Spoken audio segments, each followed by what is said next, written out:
What up, YouTube? It's Two Fat Guys Pull Us, and before we get to our video, we wanted to let you know about our milestone giveaway for 1,000 subscribers. We are giving away an Amazing Spider-Man issue number 4. This is the first appearance of Silk, the original Sin tie-in. I'm sure everybody is familiar with this book. This is a CBCS 9.8. Oh, yeah. Yeah, so... Big boy. This book is much hotter than it was when we first bought it for the show. Yep, that's true. You insist on still giving it away, and I'm very happy to do it. You can tell that he is not. But anyway, we are giving this away when we hit 1,000 subscribers. Kick-ass, key issue, first appearance of Silk, is someone's going to win this book. So go ahead, hit that subscribe button, and let's get to the video, shall we? All right, I want you to tell me real quick, what is your favorite OG cartoon when you were a kid? Rugrats. Okay. Okay. I mean, that's not a poor choice. It just tells me like how limited. It's a poor person's choice. I wasn't going there. So I'll do mine.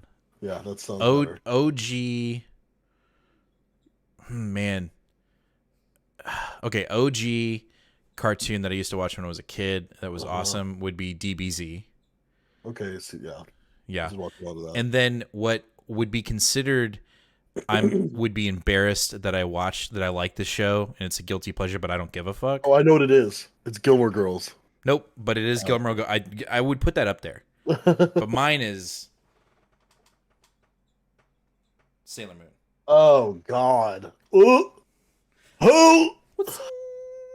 Yeah, dude. Sailor Moon's the shit. I don't care. I don't give a shit. You hated it? Hated it. You With all of my soul, hated it. I don't think you even watched it. I think you're just saying that.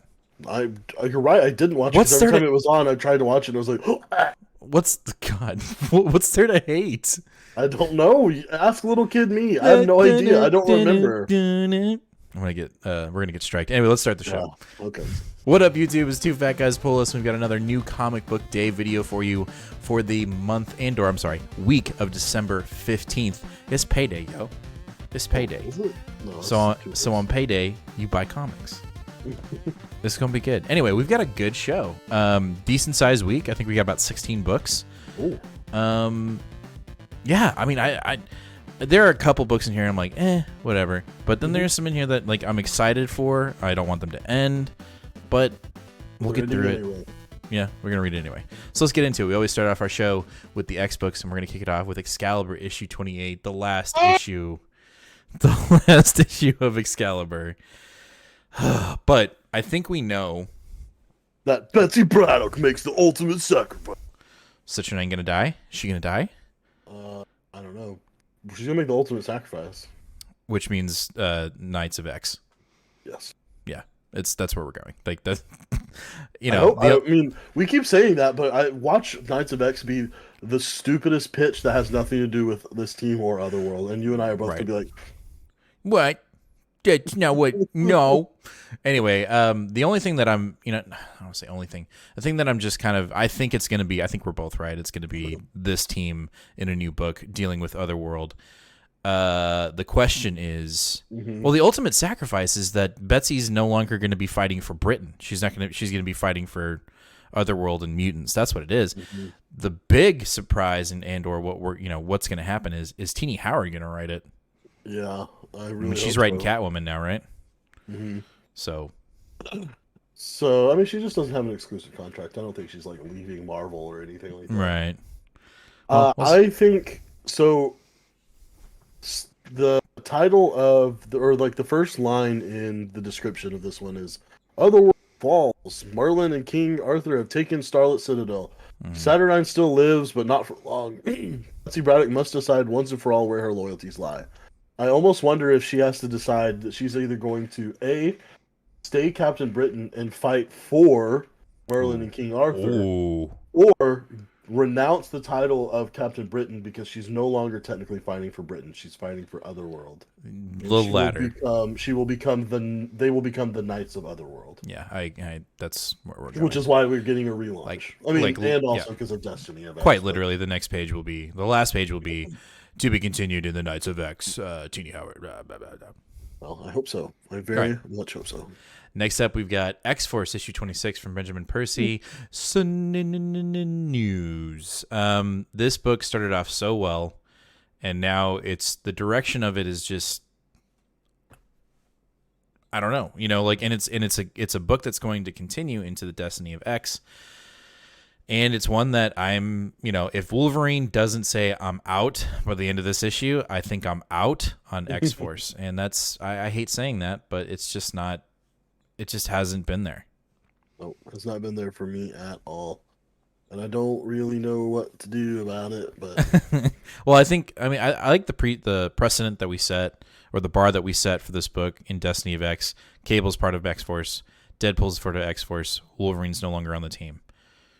I think that's the minimum bar, and then we'll see from there. Probably not gonna happen though. All right, after that we've got Defenders from Al Ewing. I feel like it's been a minute since we've had this book. October 6th was the last time. Wow. So we missed a November issue for some reason.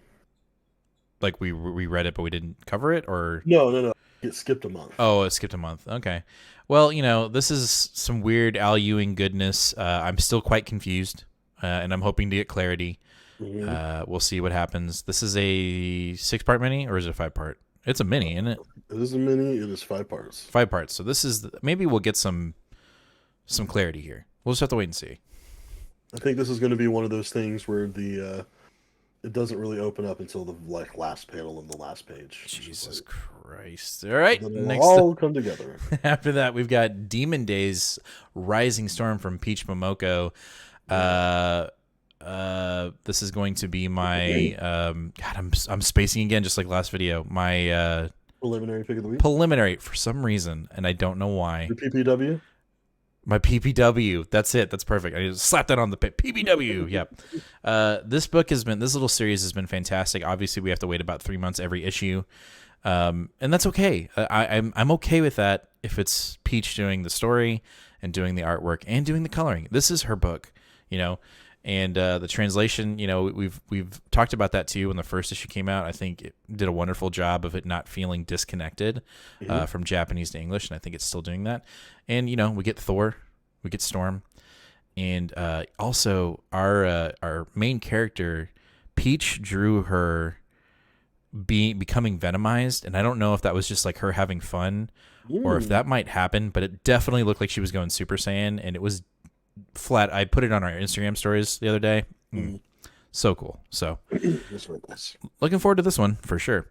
Part 4 or 5. We got one more after this. After that, we got Eternals issue number 8 from Gillen. We talk about this a lot, but I think Eternals is going to be in there in that top 10 comics of the year. This has been a fantastic run. It started off a little slow, but in a good way. And we've got the Eternals playing nice, kind of, with the Deviants. Let's see how it goes. A little bit, yeah. And we've also got Thanos officially Prime Eternal. We'll see how he's going to fuck shit up. Because I think he's really going to mess it up. This book's making waves for sure, and I think it's going to have ramifications with everybody else's books, and I cannot wait to see where the rest of the Marvel Universe goes after this. Because, I think this has a direct correlation with Thor. What? Sorry, I was reading the solicitation. It says, Eternals and Deviants have been at war for 1,000,000 years. Our Eternals have had enough. They want to live in peace alongside the Deviants. The Deviants have other ideas. Meanwhile, Thanos is Prime Eternal, and to everyone's surprise, puts into action a series of sensible policies for the good of all. There is a lie in this solicit. You may be able to spot it. Nice. Well, this one should be fun for sure. And then obviously we got the Asad Rivik. Art and cover. Right. Yep. Yes. All right. After that, we've got Donny Cates' issue number 2 of Hulk with Ryan Otley. Ryan Otley on the art. Issue 1 surprised us.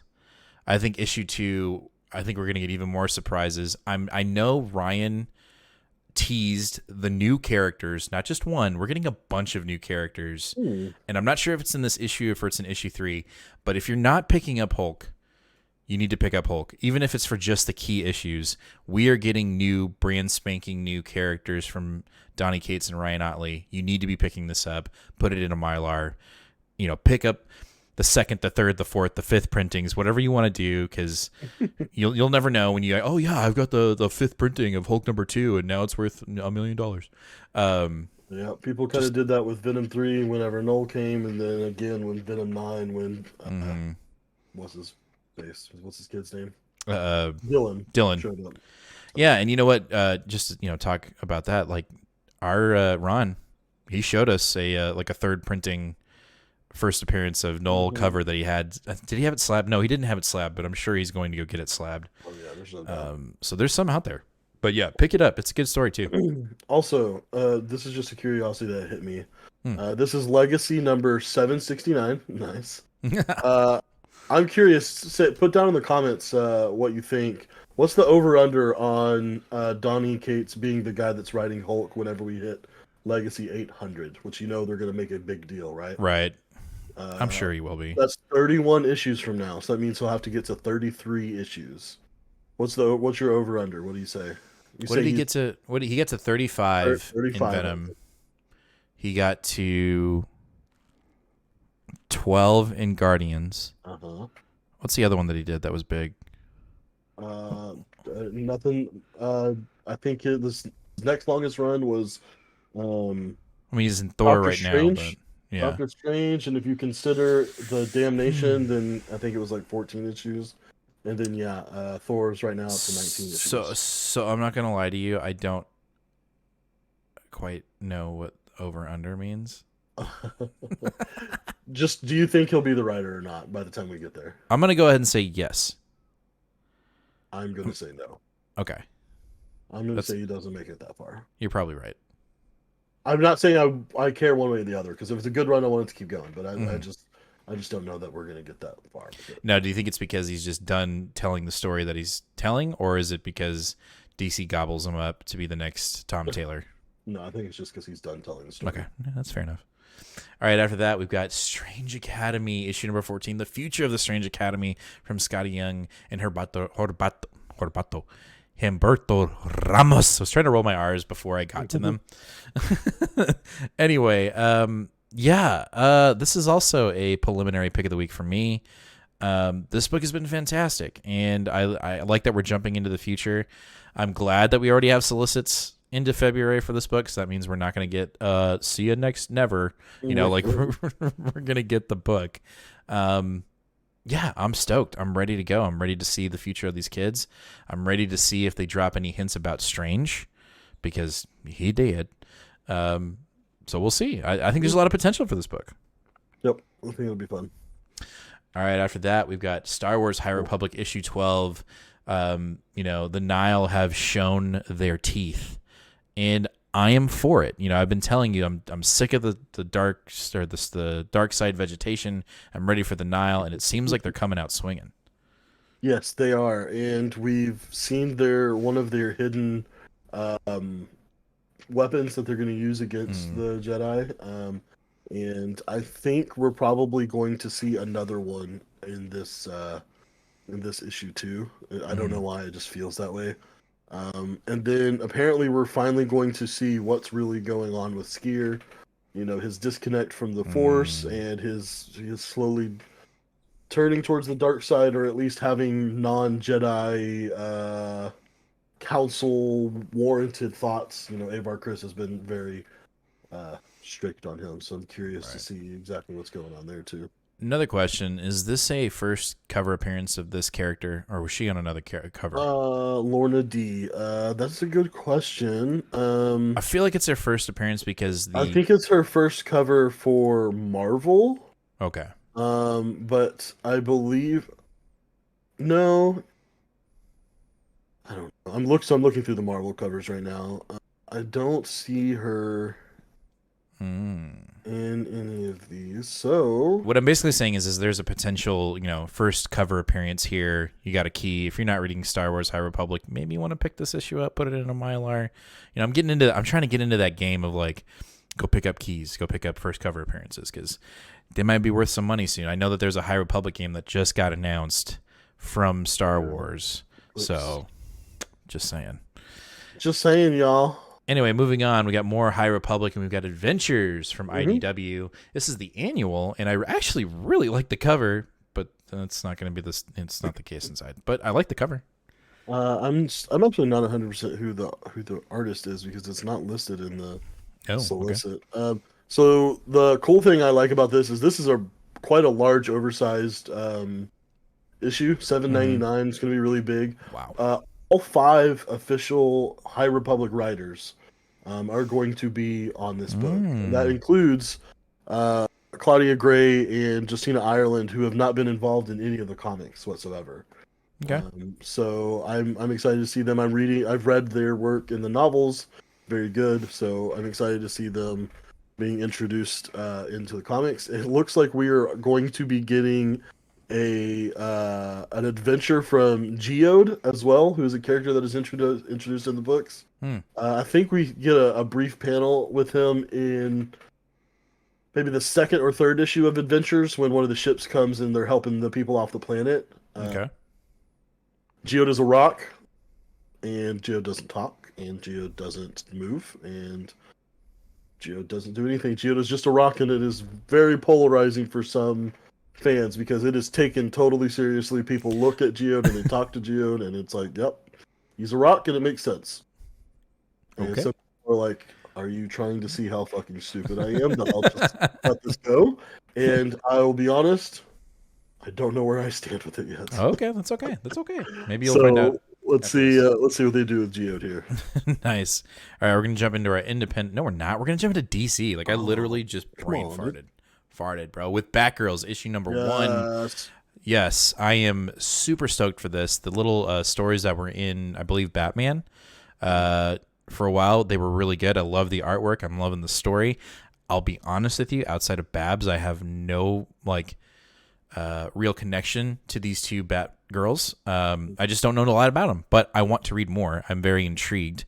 So day 1 pickup. I'm an open book. I'm ready for it. Yep. I have a little bit more background just because I have read the beginning of Tinian's detective run, which includes these 2, and his earlier I don't think you read the stuff like prior to Joker War and stuff, right? No. They're involved a little bit more there too. Okay. But they're really fun characters, and I especially like the dynamic of Cassandra Cain in All Black. So okay, she's like born to be a killer and was like left in seclusion as a baby and like mistreated and all kinds of shit. And that's why she's kind of short with her words and stuff like that. She couldn't talk for a while too. Nice. All right, cool. Well, let's do it. Yeah. All right, after that, we got Robin and Batman issue number 2. This one came out of nowhere for us. We weren't initially picking it up. Then we picked up issue 1, completely blown away. It was both of our picks of the week. This is another, potential pick of the week for me. I'm sure it is for you. Yep. Artwork, on point. Story, on point. Coloring, on point. I'm ready. I'm ready for it. Yeah, this is Super Team Jeff Lemire and Dustin Nguyen. I actually was looking at it forever, and I just was like, no, I'll just pick this up as a trade. I don't need to be spending the money because it's $5.99. It's the prestige format. I was like, I just need to do I know I'm going to want the trade. And then I saw it in person, and it was just like, yeah, fuck, I can't do this alone. I have to make James do it too. So. And I jumped on. I'm on board. All right, after that, we've got Teen Titans United issue number 4.